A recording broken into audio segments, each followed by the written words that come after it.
nepotism is not an uncommon word which is used in this decade, and after the demise of late Sushant Singh Rajput, it has again created a controversy in the whole country. Hello everyone, myself Ashika Saraf, and I'm going to share my views on the topic nepotism and professionalism. Nepotism means an act of using your power or influence to get good jobs or to get an unfair advantage for your family, friends, or relatives. Nepotism exists in every single occupation in this country, be it Bollywood, politics, big firms, companies, and even in Indian judicial system. In Bollywood, where the star kids easily get big budget movies and even get a recognition by getting an award in the award function, even if they have acted poorly in the movies.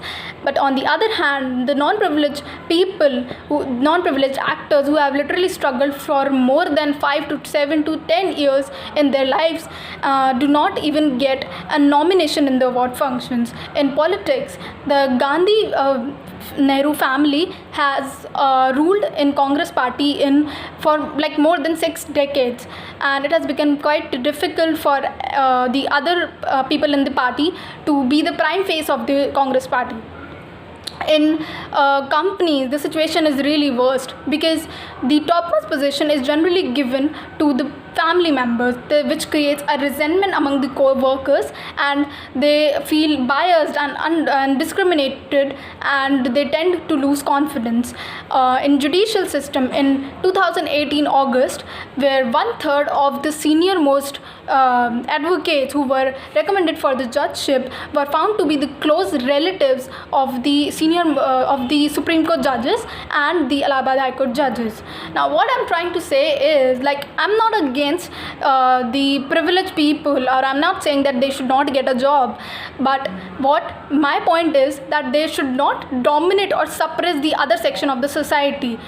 All the people, be it privileged or non-privileged, they should get an equal opportunity to present themselves, to compete for the topmost position, and so that they can prove how deserving they are.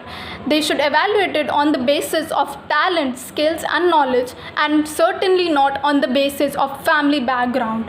Thus, I'll conclude my speech by saying that if you cannot encourage them, kindly do not discourage them, do not suppress them, because everybody has an equal chance to get promoted, to get good movies, to be the face of the political parties, or to be at the topmost position. And I'll call India a developed country only when I'll see that India has truly become an unbiased, non-discriminatory and non-discriminatory democratic country.